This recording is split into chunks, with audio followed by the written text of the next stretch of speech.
We'll welcome each and everybody here. Welcome to everyone who may be watching, following us online. Again, tonight's agenda can be found on our website, which is warrenschools.com, and under the board tab, and then click under meetings, and our agenda will be there if you'd like to follow along. Can I get a motion to accept tonight's agenda? Motion. Got a motion by Mr. Bennett. Second. Got a second by Ms. Best. Any discussion? All in favor say aye. Aye. All right, can we stand for the pledge of allegiance? We'll ask Mr. Bennett to lead us. Allegiance to the flag of the United States of America and to the republic for which it stands, one nation, under God, indivisible, with liberty and justice for all. Can I get a motion for approval of tonight's consent agenda? I'll make a motion. Got a motion by Mr. Colwell and a second by Mr. Zeckman. Any discussion? All in favor say aye. Aye. All right. We do not have any public comment, and no student advisory. We do have student We advisory. do have a student advisory, we don't have a student. Yeah, we do not have the students, but we do have a student Okay. advisory report. So I did speak with Ms. Akers last night. And so obviously us being out of school has kept them from one, having their meeting with Mr. Hobbs, but also just, students don't like to come to school when they don't have to. So we do have some action that the board needs to take based on adding members to the student advisory group. They generally have 10 members. They had gotten down to 4. So they are asking to add 6 more. By board policy, they have to go through a selection process that you all approved, I believe, 2 years ago. And so in your packet, you have a list of students and the criteria that they had to go through for approval to be on this advisory committee. So there are 6 names that are being recommended to you for addition to student advisory. They are in 9th grade, Harper Houston, Kate Gribble, Kara Rohde, and Colin Tutherow. 10th graders, Hensley Carter. 11th grader, Ashton Crouch. And so you have the criteria. They went through faculty recommendation. They also took into into thought the GPA, discipline, absences, and so that's what led them to the rank. And these are the students that are being recommended. So it would be to you all for your consideration for approval. I make a motion that we accept these 6 students. I'll second the motion. Got a motion and a second. Got any discussion? All in favor say aye. Aye. Any opposed? Motion passes. Mr. Chairman, just 2 things that they wanted you all to be aware of. Senior Elizabeth Ramirez received a full 4-year scholarship to Wesleyan University through Questbridge National. That scholarship is valued at $360,000. Awesome. Congratulations. And then HOSA conducted a blood drive where 30 units were collected, helping save 90 lives. And I lied to you, there are 3 things. WCHS CTE is thrilled to announce that a new cybersecurity program setting is being offered in the fall of 2024. Cybersecurity is part of the Information Technology Career Cluster, and they're going to start with Computer Science Foundations and Cybersecurity 1 and 2. So that'll be a new offering at Warren County High School this fall.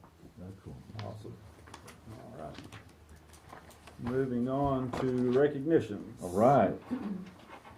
So we have it's like we planned this. We have sisters that are here to be recognized tonight. And so our first is our our classified employee of the month. That's Miss Melissa Woodley, and Miss Gann made this recommendation. So I'm gonna let Miss Gann read what she recommended, and then we're gonna get her up here and embarrass her with a picture and all kinds of fun. I would like to nominate Melissa Woodley for Certified Employee of the Month. Melissa served as the attendance clerk at Dearville Elementary for almost 10 years. During her time at Dearville, she was an integral part of the school management, ensuring that the office ran smoothly, greeting students, parents, and visitors entering our building and keeping records organized. Her smile is always the first thing that greets everyone. Students would stop by and visit her for a quick hug and maybe a treat every morning and afternoon. If something needed to be done, Mrs. Woodley would be counted on to deliver it efficiently. Melissa will always be a part of our Dearborn family, even though she has recently moved to another position. Warren County Schools has been blessed by having such a dedicated employee. I tell you what, since it's sisters, how about we just take one picture and I'll do the next thing This is something else. and read the recommendation or the for the certified employee of the month, and that's Miss Tina Mullins, who's the instructional coordinator at Dibble. I noticed how Miss Gann kind of read that with clenched teeth that Melissa had left Dibble, but somebody stole her away. I won't mention any names, David Northcutt, but one of the great things about working in a school is that you become part of a family.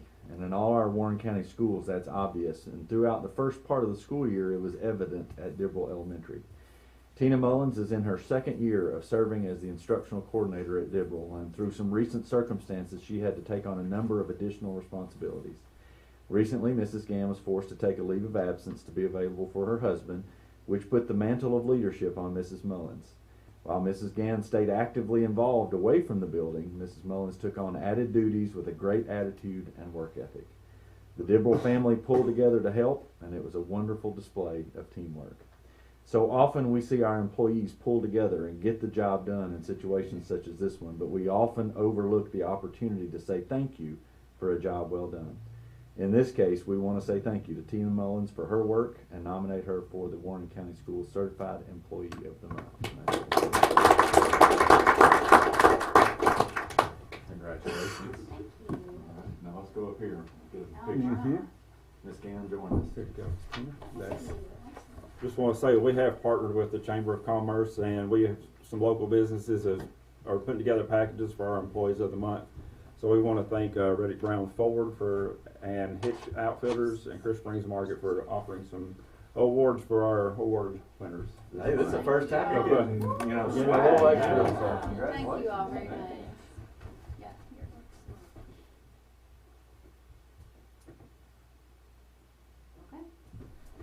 Okay. Congratulations. Very good.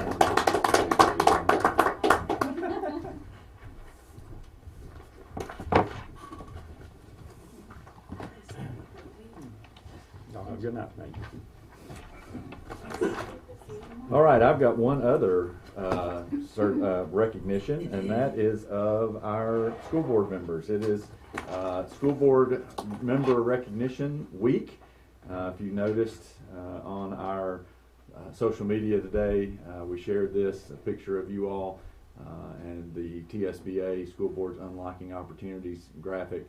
And I'm going to read, the governor did pass a proclamation, and I'm going to read this and say, proclamation by the governor, whereas offering an excellent public education system is an important part of helping to ensure every student can graduate high school prepared to begin a secondary education and or join the workforce, and whereas school board members support and appreciate the efforts of students, educators, and administrators who diligently work toward educational success, and whereas voters in each district elect school board members to be their voice as challenges arise and subsequent decisions are made on behalf of students and their communities, and whereas we appreciate all who serve on school boards across the state and their dedication to quality public education in Tennessee.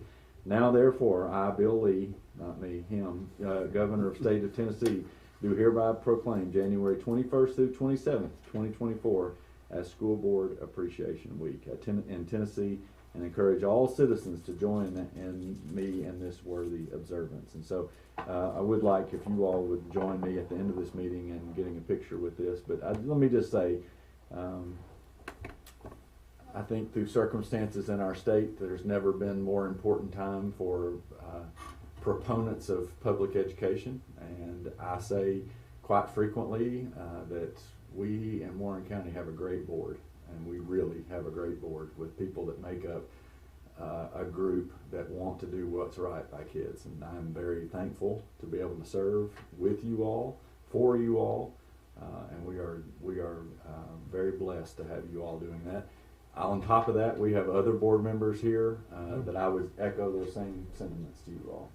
It is a thankless job many, many times, and we're very thankful for you all. So. We're all doing it for the pay. That's right. Yeah. We know that. But nevertheless, we thank you all. We appreciate all of your service. So, Speaking on that, we do want to point out the level 3 board members from 2 different counties that are here with us tonight that are evaluating us. So teachers, we're getting evaluated too tonight. We've got Mr. Jason McDonald from White County, and then from Putnam County, Kim Cravens, Jill Ramsey, David McCormick, and Lynn McHenry. We want to thank you guys for coming in and evaluating us tonight. And thank you for all your service and work. All right, moving on to facilities. all right. So facilities construction. Oh, all right. Alan's got a note that. Hey, Alan. So we're back to you here, Alan. So can you hear me?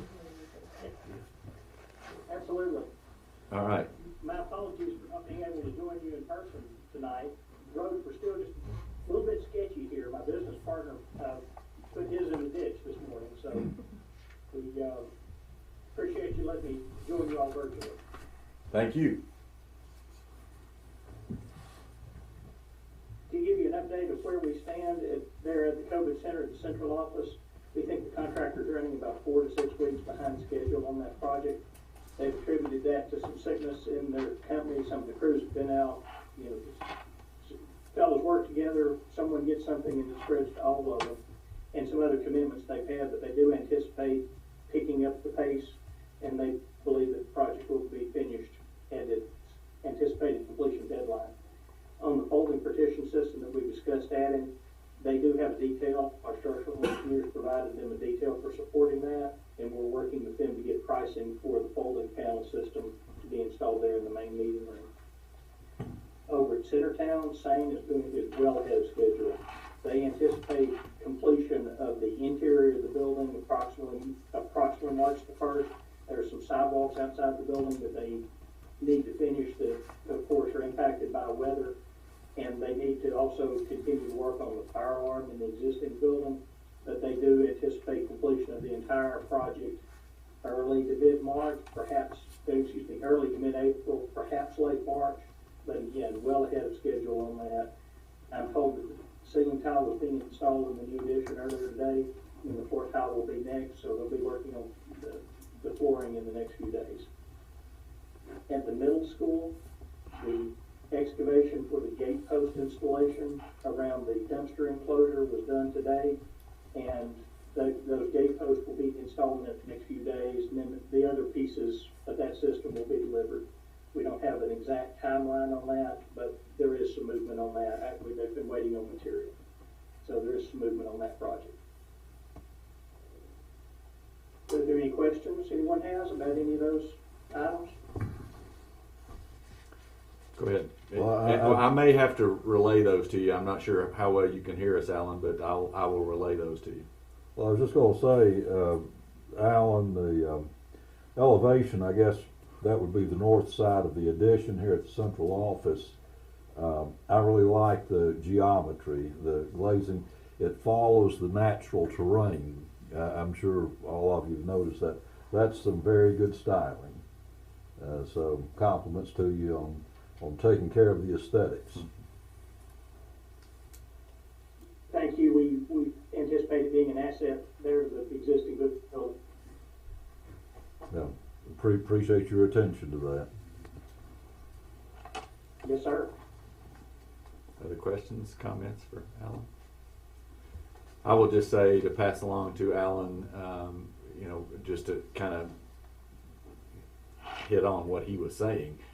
Sane construction of the 3 projects, Centertown started much later than any of them, and is going to be finished first, and have done a great job.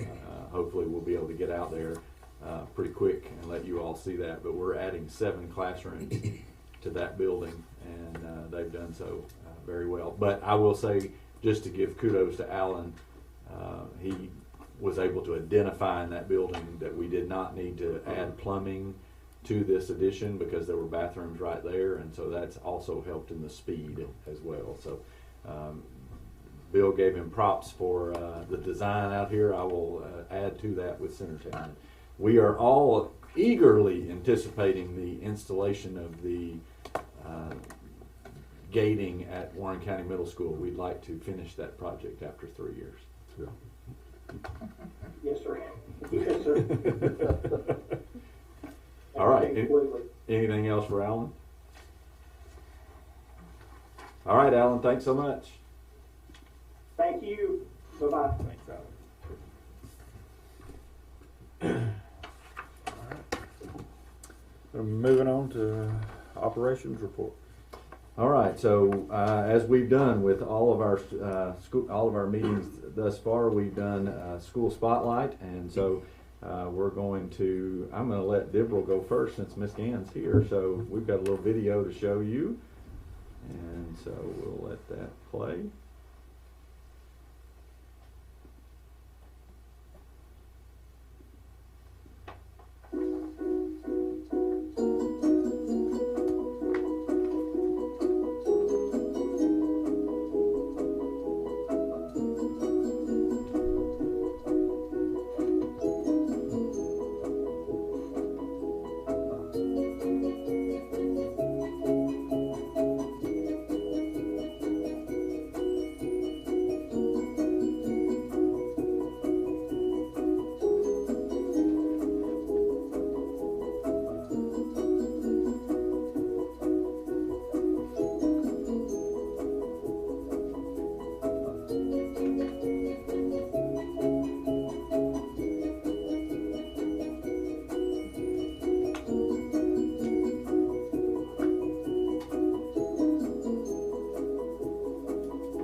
So Miss Gann is here. I'll let her add or take away from anything in that video. As you see, we choose a theme every year, and we try to continue on with our CKH and with our 9 new teachers that we have this year. You saw one of them as a first year. She jumped right in and has been doing the same things as everybody else. We have students who are our Students of the Month through our CKH recognition of our Traits of the Month. That they are leading our morning announcements on Fridays, and they are giving students their lunch for the day. And we're trying to continue on, and hopefully it'll be a showcase. We've submitted our application for this year. Very good. Good job. Anything for Miss Gann? We appreciate the nice Valentine's greetings. Absolutely. And we Yes, as we a do. board reciprocate those Valentine's greetings to you and all the Wildcats. Oh, we feel the love. Well, Thank you. All right, so definitely love. we're gonna talk about Urban College a little bit too. Oh, that's gonna be loud. So Urban College, Miss Wiltshire was gonna be here. Unfortunately, she had an appointment that ran a little bit long, and so she was not able to be there. They wanted to make sure that you all saw their new sign out front of their building. They actually, I think that was made for them by someone there locally. And added, Pastor Johansson. yep, and so added out in the front. And they're added additional playground area for the students behind the cafeteria. So a lot of exciting things going on there. They've really spent a lot of time this year working with their coach, their instructional coach, Miss Haley Wood. Has been out there. They've been really talking about their data. We're going to talk more about that in just a few minutes, but using that and really taking an opportunity to look at work samples, student work samples. Hey, couldn't time it any better. Well, there you go. Come on in. We're just going to invite you in and let you talk. So, Okay. so we're going to talk about instructional focus. So, you want to add anything Sure. to that? Hang on, let me set this off. Yeah. So, we have been really working on learning targets, on having clear learning targets in our rooms. And, we've really seen a big improvement in how our kids are doing. We're able to walk in and say, hey, what are you learning? And they can tell us. So, just focusing on that has been a great thing for us this year. So we've also started to do data chats with them. And we've been looking at student work samples during those PLC meetings that we have and during our coaching sessions. And then this is where Miss Judy Tipsworth was inducted into the School Bus Driver Hall of Fame. So we were really proud of Miss Judy. And here's some pictures with her and kids. 50 years. 50 years. That's wonderful. And then here are Wow Country Students of the Week. We have Tinsley Crabtree, who is a 2nd grader, Bear Britton, who is a 3rd grader, and then Andon Green, who is an 8th grader this year. With our Capturing Kids' Hearts this year, the first picture is our students who were nominated for empathy. And then we have a student and one of our teachers, Miss Madison, and another group, a classroom that was nominated. We bought a box that looks like a little mailbox, and we hung it up by our roar out board in the hallway.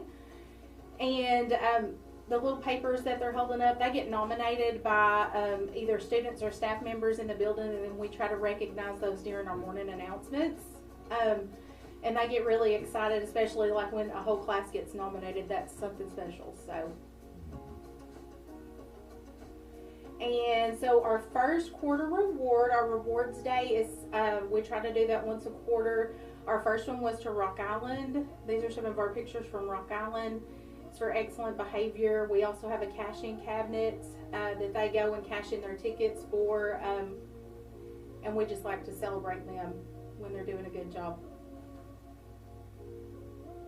Then that's our Officer Murphy checking our doors. And he also teaches our 5th grade strong class. So that's something that they started doing last year. Something that our students really enjoy, and I think he really enjoys it too. So it's a picture of Officer Murphy. If you know Officer Murphy, he's no small gentleman. No, he looks kind of small in that He's picture. a very doesn't he? imposing. Pretty stout. Yeah. Getting hard to go though. Yeah. And then the rest of these pictures are just some of the pictures from the first part of the year. These are our fair art and our fair event students, Grandparents' Day. Our teachers of the year, Gail Curtis was our 5th through 8th teacher of the year. She teaches 7th and 8th grade science. And then Heather Williamson was our pre-K through 4th grade. She teaches one section of 4th grade math, and then she also teaches 4th grade science and social studies. And then our family fun night, we did that. We had a trunk or treat, and we had games, and we had different activities set up for the parents and the kids. That's probably one of our favorites. Pictures from our Veterans Day program. This was student led. And this year, one thing that was really special, we got our band students asked if they could perform during our program, and that was something they did that for Veterans Day, and then again for our Christmas program. Band has really been a great addition at Irvin College, and that is something that we've seen grow every year. So we're trying to include them in all of our programs, and they really enjoy it. Here's part of our 4th grade trip to see the Bryan Symphony, I can't even talk, orchestra.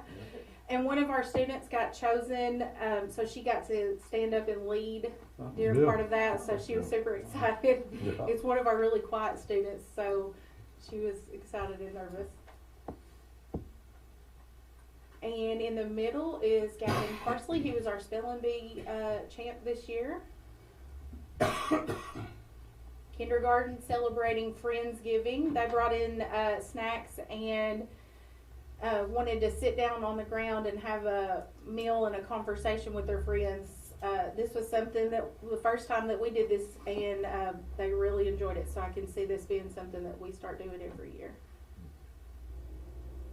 We've really been working with our students on our ready reading and math, and our coach made some really nice iReady trophies.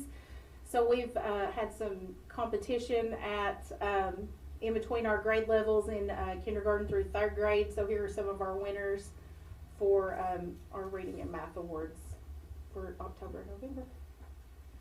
And then Christmas program. If you have never experienced a Christmas program, you need to come to Irvin College because it's bigger than a graduation. Our turnout is it's probably the biggest day of the year. I did not really understand that. It's my very first year, and Miss Jeannie kept saying, it's a big deal, it's a big deal, it's a big deal, and it's a big deal. So, and then here's some of our basketball and cheer pictures. And then this is us.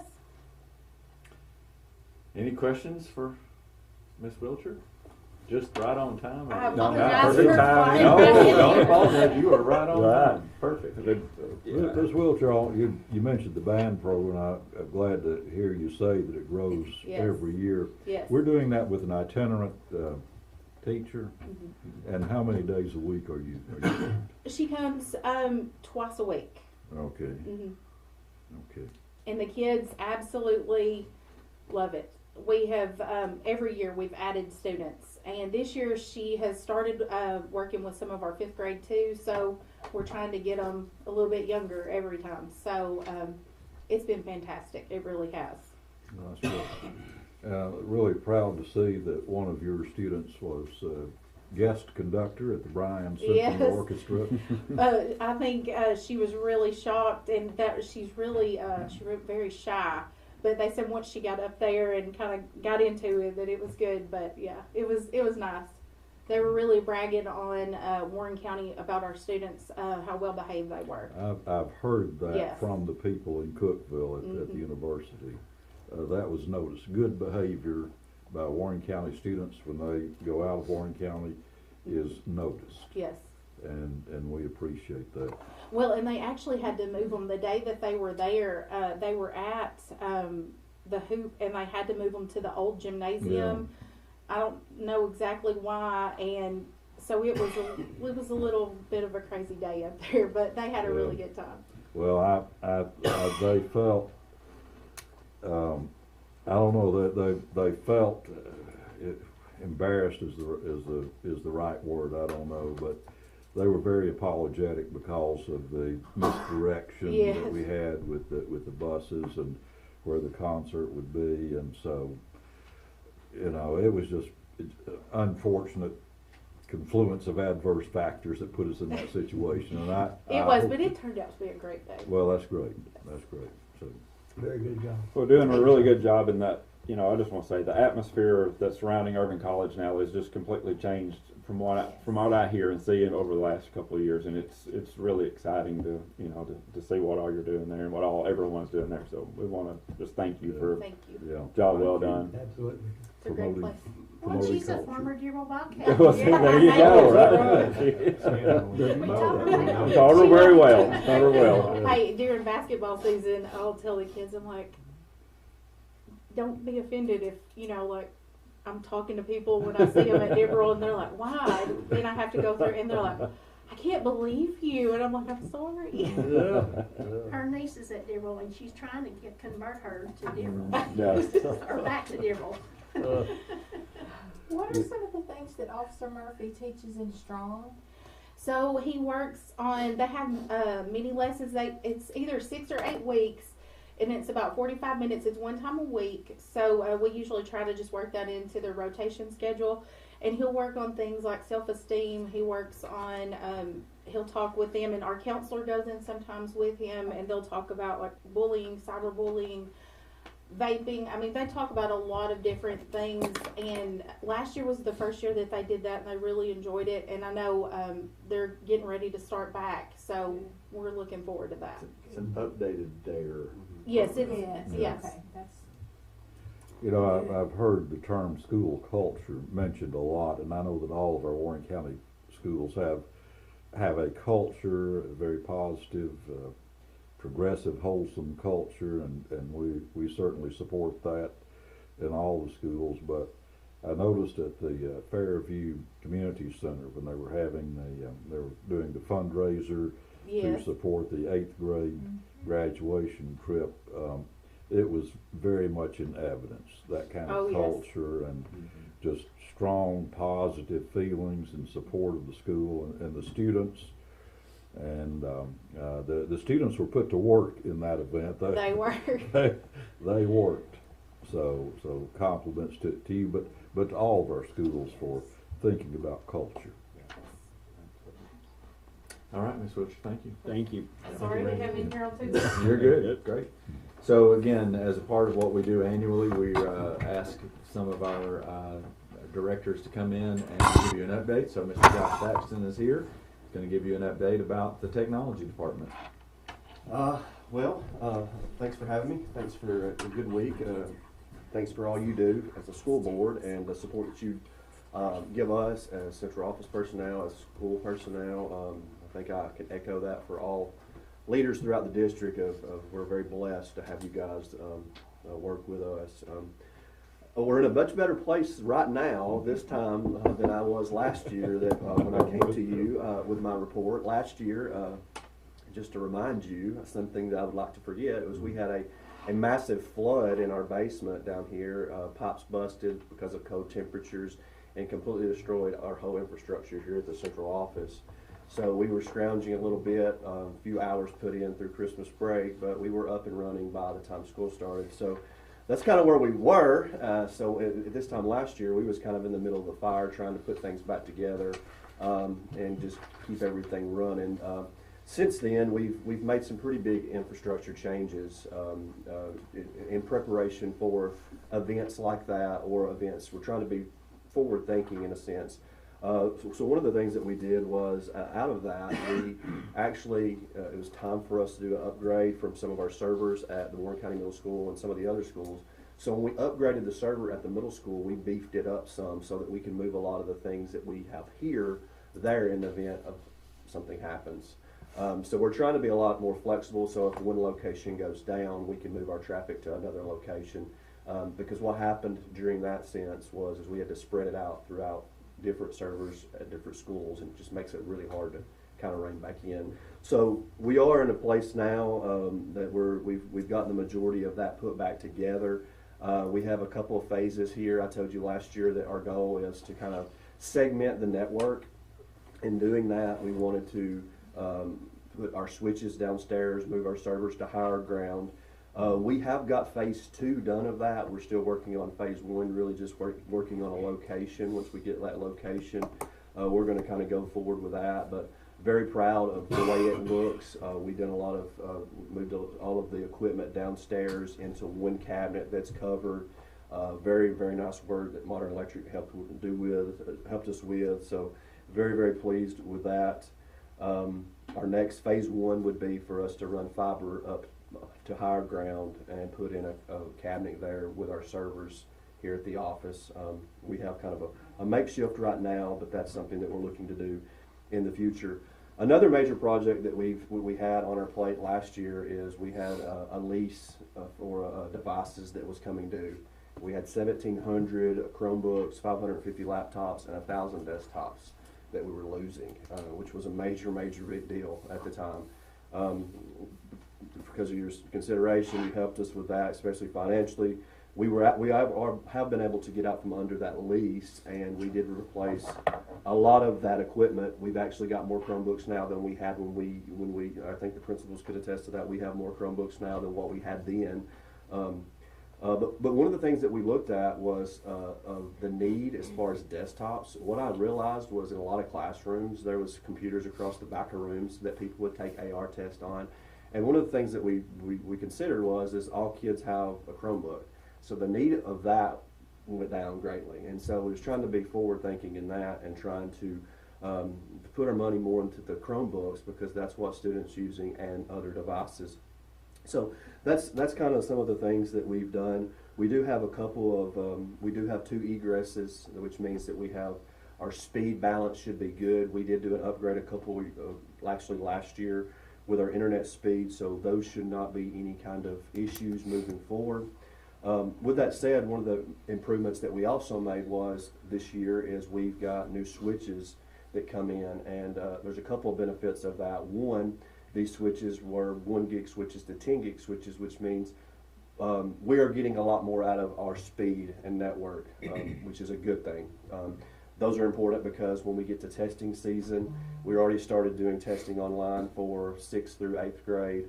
I anticipate that to go down eventually to 3rd grade and up. I anticipate all that. So we're trying to be proactive in getting that ready for that change as well. But when we changed out the switches, one other thing a benefit that we gained is we had something called Aruba Central, and so we have a map that shows if things are online. All the time, our principals call me, especially when storms come through. Our power went out, and so we can see automatically pretty quick from web-based functioning what's down, which is very nice in a sense of we come in the morning after a storm. Where do I need to put our people, and where can we get them back up and going as quickly as possible? So that's one of the things that we've gained from doing that, along with speed. Something that's been a great push, you heard that, I think, through the student advisory report, is cybersecurity. That's another thing that we've concentrated on, that we continually concentrate on. And this year, the state's pushed, in a sense, of some assessments that we need to try, that we needed to do a CSAT assessment and an NCSR assessment. Those are controlled self-assessment tools and the nationwide cybersecurity review. We took part in both of those, and what that was is really much a self-assessment of where we stand. And one of the things, if you look and do some study on cybersecurity, a lot of the times where the breakdown is through human error. The people click on an email. Most all cybersecurity attacks come through the avenue of email and human error. I mean, that's not knocking anybody. They're very, very, very crafty in how they do it. But one of the things that we've tried here, we've put in place here at the office as a trial, and we're working on to get kind of sorted out, is we put a greater security filtering system on the central office staff right now only, with the hopes of putting that on all staff. One of the main reasons that I wanted to do a central office staff first was because, one, it's a smaller pool, and I don't want people not getting the mail that they should be getting, and we kind of worked through a lot of those kinks. But something that we're wanting to work towards is to try to get that piece in place.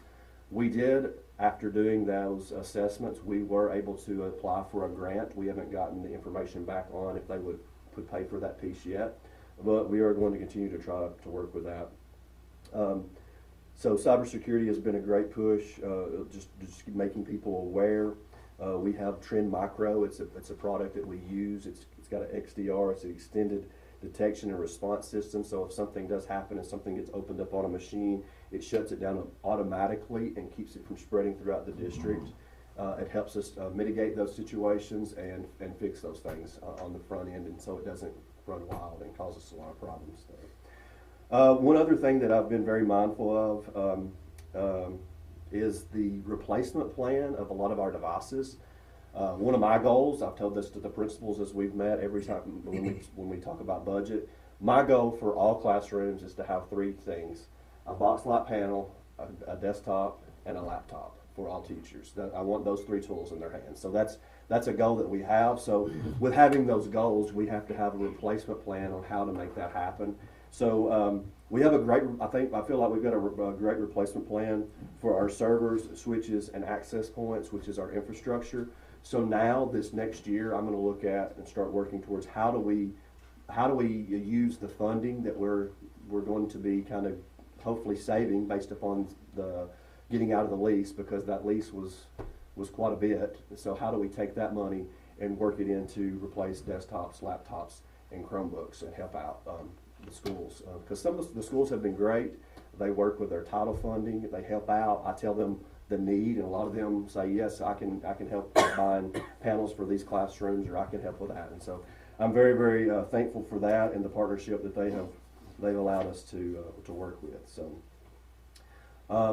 but that's pretty much what's going on in the technology department. I will open up if there's any questions, anything going on that you have questions about. As far as the three things you need for each classroom, for each teacher, do you have a total estimated cost for that? Not really a total estimated cost. I've looked at it in part of what we have and what we need.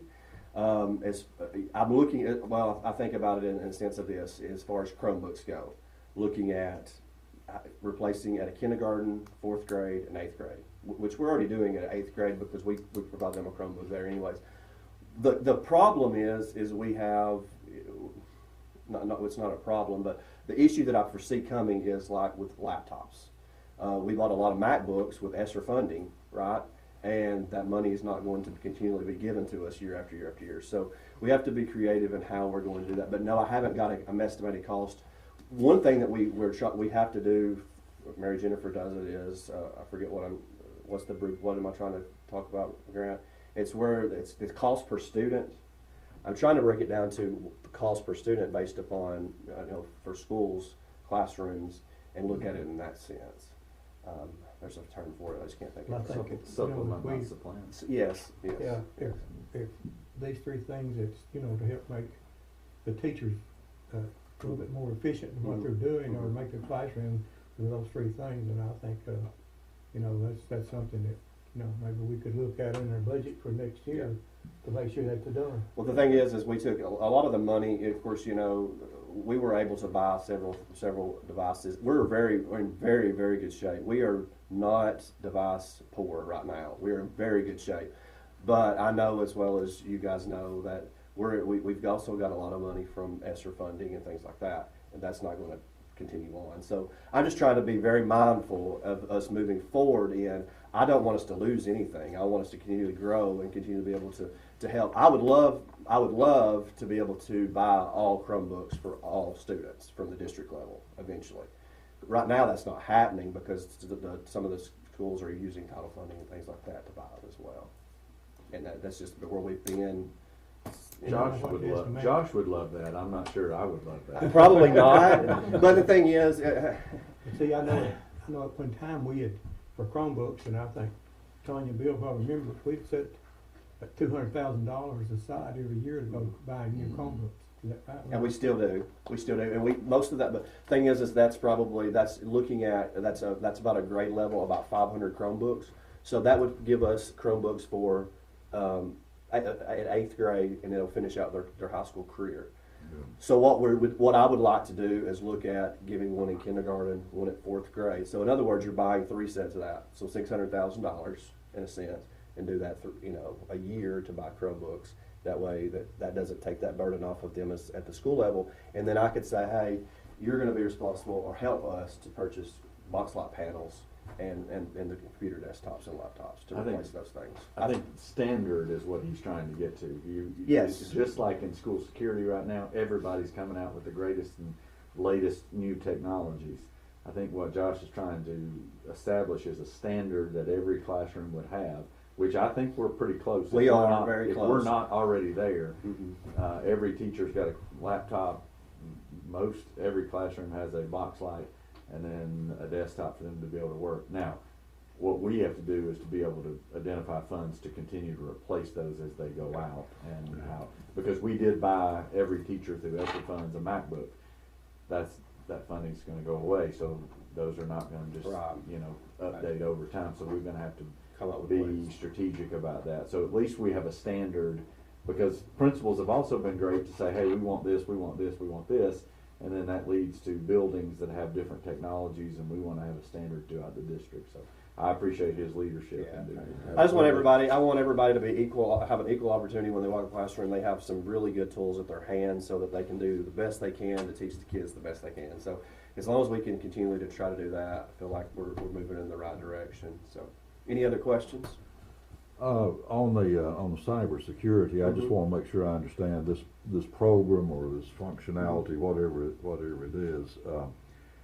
If it detects a suspicious intruder, you say it grabs it, quarantines it instantly. Yeah, it's Trend Micro. It's the it's an XDR function. Is what it is, which is extended. I wrote it down here. Extended detection and response. Okay. There's a lot of different ways to put that or verbiage that they use on that. But it does, it stops the spread of a potential ransomware virus or some other kind of virus that gets into our network.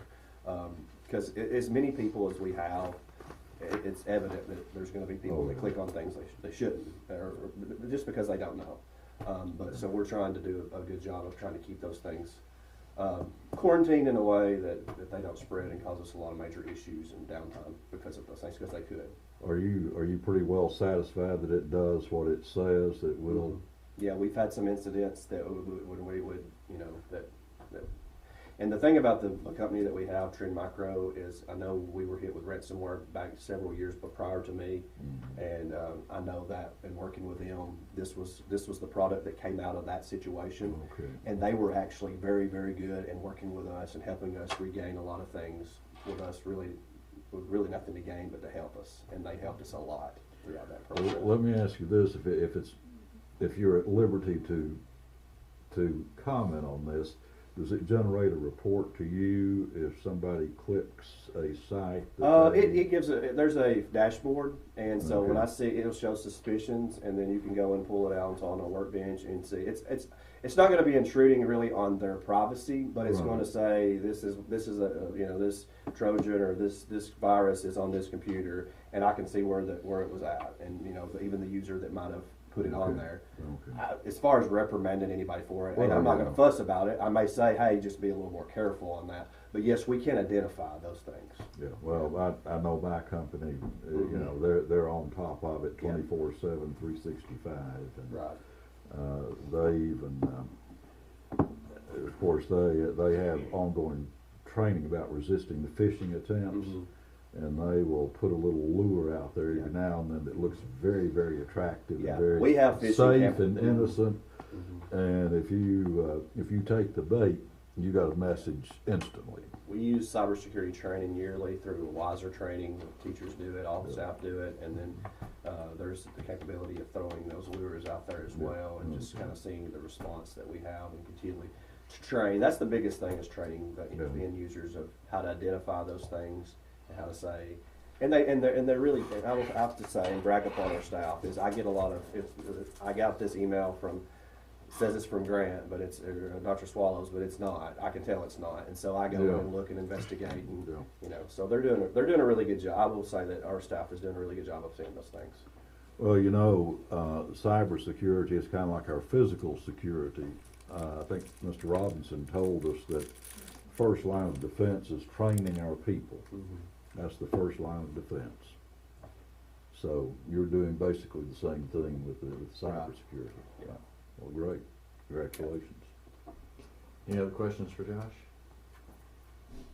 All right. Thank you, Josh. Thank you. Josh. All right. You have in your packet a contract for approval with AirMed Care Network. Normally, this would be something that would be approved in the consent agenda, but AirMed Care has actually wanted to add an additional contract. There are two contracts for your approval. One is the traditional, this would just be a renewal of the same contract we've had with this company for a number of years. Just to give you an idea, this is completely voluntary for our employees.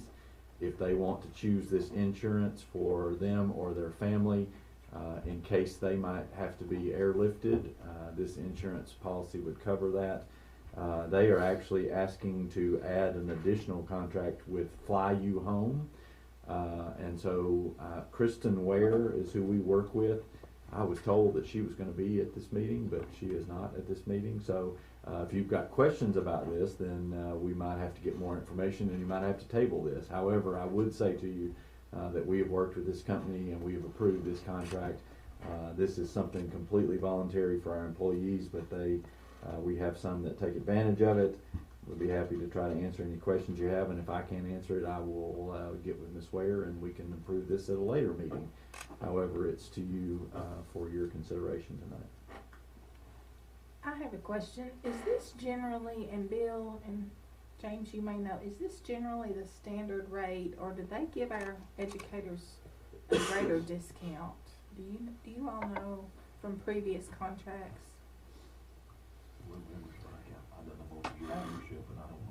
I think because we have a higher group, number of employees, that we have just like with health insurance, the more employees that we have, the less of a rate that we get. But again, this is voluntary, so it's not something that all of our employees participate in. But this is actually going up. This rate has gone up from previous years, but it's still fairly affordable for our employees as well. Okay. Thank you. So, and of course, I heard you say it's entirely voluntary, and this is at no cost to the system. Correct. Mr. Chairman, I will move for approval, if that's in order, of the AirMed Care contract. Okay, so we got a motion for a contract renewal with AirMed. I'll second We got a second by Mr. Colwell. Any discussions? All right, all in favor, say aye. Aye. Any opposed? All right, that motion passes. So then we need to do a separate motion for the Fly You Home. The first one was in consent, the Fly You Home was actually in. Oh, okay, so operations. So, that's the only one that So I you messed have. that up. So No, this it's is okay. Fly You Home. Yes, What this we is Fly just You did. Home only. well, This we is the need to new one. redo another one We since need we to- didn't actually do the Fly You Home. Okay. Just rephrase it. Okay, so we need a new We need a motion. new I'll motion. withdraw a prior motion and move that we adopt the AirMed Care contract with the Fly You Home provision. I'll second that. We got a motion by Mr. Zeckman, a second by Mr. Colwell. Any discussion on that? All in favor say aye. Aye. Any opposed? All right, motion passes. All right, thank you. As a part of our annual calendar, I always give you a district report card, basically a data update from the year before. We normally do this well before now, but as I kept telling you in meetings prior, we had not gotten information related to this. But as you are well aware, the letter grades came out for our schools December 21st. It was a great Christmas gift for a number of us. So I will just say this and give you a quick update on where this is. We've talked about this individually. It's obviously been something that's been well publicized, and our school report card is actually live. I did get an update just this past week that says they're going to be making some updates to the report card system before it goes live to the public. So you can see that, but ultimately what I said to you is that we are using these letter grades as what we're calling a progress report, because ultimately we feel like that we didn't have accurate information prior to this coming out. You know as well as I do that there were meetings that were set up, there were town hall meetings that really got us to this criteria of how our schools are being evaluated for their letter grades and in turn for the report card. But I do want to take just a minute to give you an idea of what that is. I did give you the letter grades for each of our schools, but I do want to talk through real quickly the percentages and the different aspects that our schools are being graded on. This is something that I have shown you previously, but I did want you to see it again. This is a sample school. I did pull, this is accurate data, but I'm not putting their names with it. But you remember that 50% of a school letter grade is related to the success rate of our students that would be either meeting or exceeding expectations on the TCAP. This is just so happens to be a K-8 school, and so this is broken down in different percentage levels. This school had a 34.6% success rate in 3 through 5 ELA, which is 40% of that portion of their letter grade. They had a 26% success rate in 3 through 5 math. They had a 36.8% success rate in 3 through 5 science, and a 20.5% success rate in 6 through 8 ELA. 25.9 in math, and 42, which is a high number, in science for 6 through 8, and 38 for 6 through 8 social studies. As I've said to our teachers, to the newspaper when they call to ask about this, and to you all, we need to see that success rate go up. That number needs to be higher. Ultimately, we know that. We're not afraid of that accountability, but ultimately we know that that number has also been stagnant for us for a number of years. Our success rate has been what it is going back to 2017, even prior to that, and ultimately what we talk about even with third grade parents and talking about passing, being proficient on the third grade TCAP is that it is a challenging test. It is a work in progress for us to be able to get students to that threshold of being proficient on these tests. And so those numbers that I just shared with you are higher. We did go up in a number of areas, but what that correlates to is that success rate, 34.6, is 40% of that success, and so that brings us down to a number of 13.84. I won't bore you with all of that, but just to say that the success rate, the total success rate for this school in 3 through 5 was 31.72, and 6 through 8 was 28.435. That was 50% of their letter grade. 40% of their letter grade was their growth score. And I'll talk to you, I could talk to you till I was blue in the face about growth. You all are aware of that. That's ultimately a 1 to 5 scale. You understand that growth is what is measured on an individual student based on their prediction for 1 year's growth. And this school was a 3 in growth, and that was 40% of their letter grade. Okay, and then if you come out here, there's one more measure that would be counted toward their letter grade, and that is a growth of the 25%, which is the lowest 25% of the previous year TCAP. So it's now a new subgroup. If you've heard us use subgroup terms, it could be economically disadvantaged, it could be a number of different areas, but this is now a new subgroup. This will be determined by the lowest 25% of the scores from the TCAP from the year before, and then they will get a growth score in addition that would be 10% of a school's letter grade. So if you look at this bottom line here, this spreadsheet, I'll give props to Putnam County. We stole this from them. So this is if you come down 1.5 in their success rate, 0.8 in their growth, 0.3 in their growth score, which gives them a letter grade score of 2.6. Their letter grade key is over here. An F is 1 to 1.4, a D is 1.5 to 2.4. As you can see, the 2.6 lands in the C range. So all of our schools, I could take you through all that and we'd sleep through all of that, but ultimately all of our schools have a spreadsheet that looks just like this. We've spent time with principals going through their data. One of the frustrations that I have on this is that this data is almost 8 months old at this point. There's nothing that we can do with this data that you see other than to see that we need to make some improvements. I think ultimately our growth has led us to the place to where we had some C's and some D's as a part of this. Our schools are aware of that. They've been working on that since August, or actually well before August.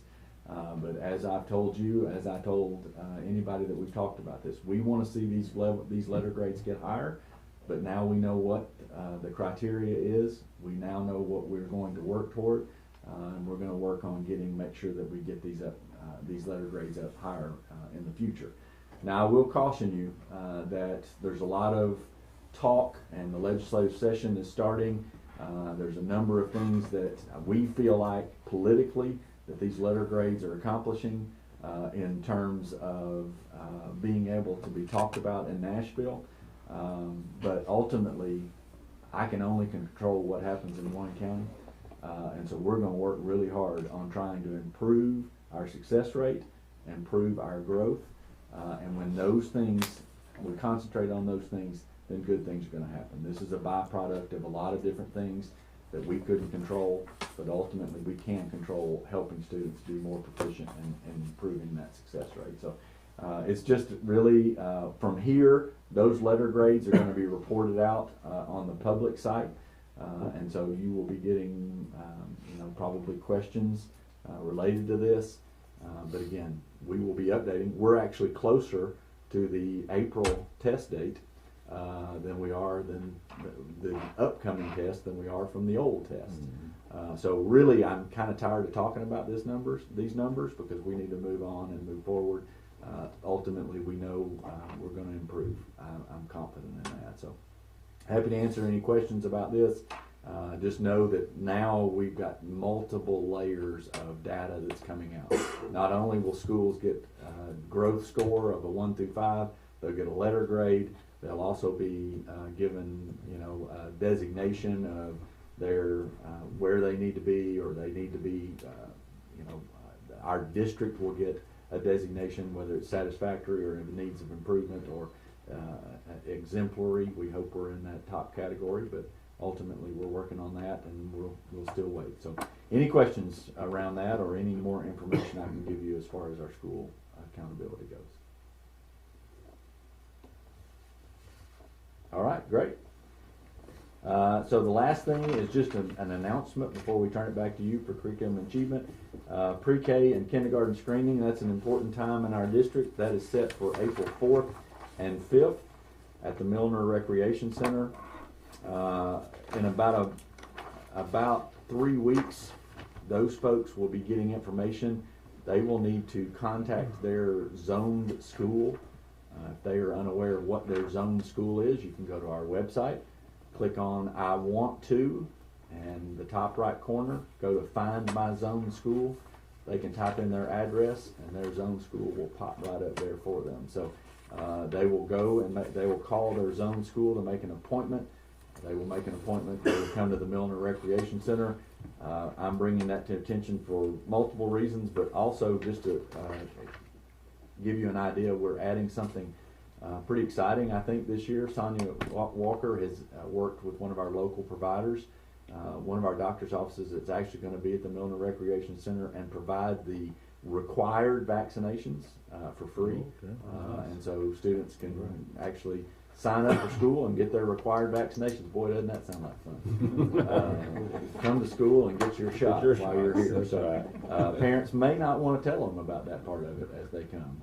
But obviously that is just something that we are adding as something that they can do. It's certainly not required. They do not have to do it that way. They will not be required to take a shot if they don't want to. But the required vaccinations will be offered. Again, that's April 4th and 5th at the Milner Recreation Center. Mr. Chairman, with that, the operations report is complete. All right. Curriculum and achievement, we have none. Other business. Mr. Zeckman had asked for a few minutes of our time to talk about some stuff here.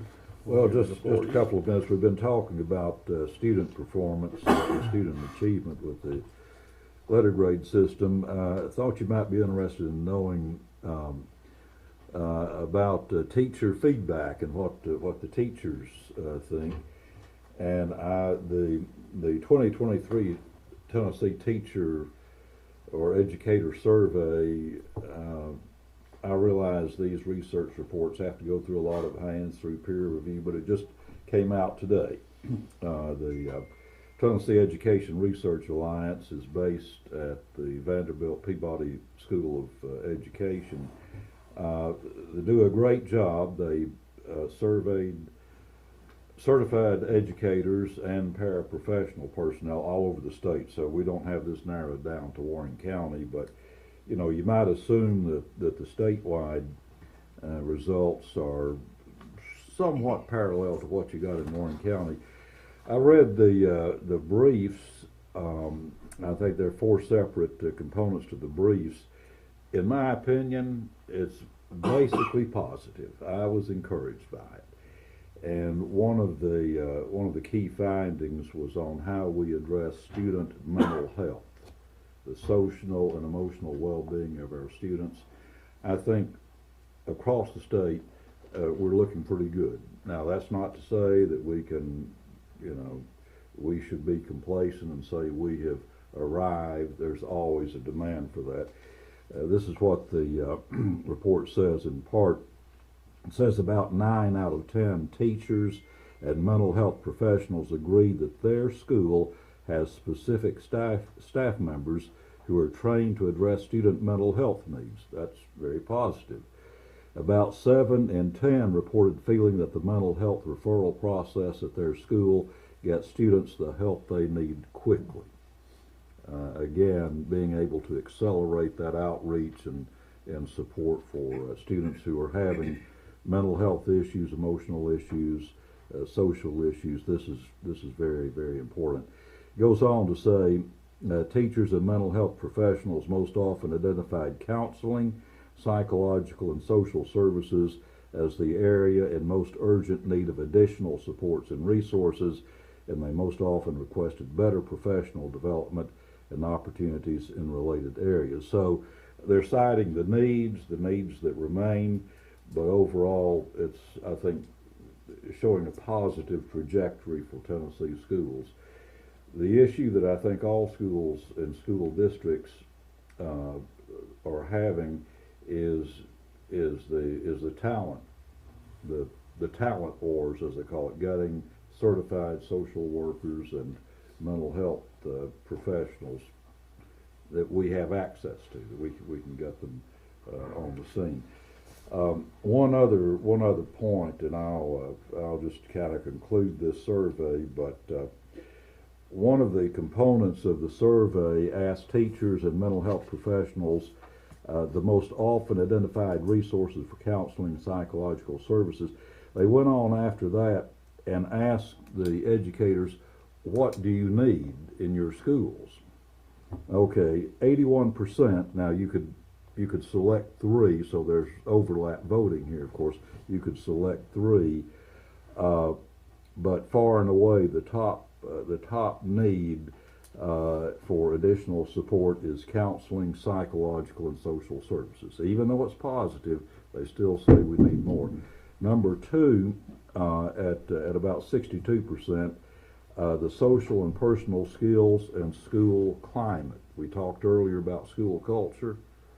These things relate. Family engagement, 34%. Employee wellness, 32%. We're addressing that with our student walk-in free clinic. Community involvement, probably our visiting board members from other districts may see this need, but educators say that's a 15% priority. Physical environment and safety, 10%. Health services, 10%. And coming in dead last, and this is not my opinion, I'm just telling you what the educators say. Coming in dead last, I'm going to average these numbers and say 6.5% identified physical education and activity. So I hope our PE instructors will forgive me for saying that, but this is what the educators said. Thank you, Mr. Chairman. Thank you. I think I would just add, I think it's important when we talk about student achievement, we talk about school letter grades, we talk about all the things that we do. Schools are not just places where kids take tests. No. Right. They're not just places where they learn. We want them to learn. That's our goal. That's what our charter says. But we do so much more for kids in our community, and We do. I want everybody to make sure they remember that. And that's what the letter grading system from the state does not Take into acknowledge. It account, doesn't yeah. pay attention to that. Mr. Zepman, I appreciate you and the work you do for bringing us those things. You're our top-notch legislative guy, so we do appreciate all that. Anything else? Before we dismiss, again, I want to just thank guys from Putnam County and White County Yeah. for joining us and evaluating us, and safe trip back home tonight, guys. And anything else? We got a motion to adjourn? Motion. Got a motion from Mr. Bennett, second. Second. Got a second, Ms. Bass. All in favor? Aye. All right, next meeting will be February 26th. 70 minutes, start and finish. That's not bad. Meeting. Not bad enough. You're getting good. You're on a good meeting.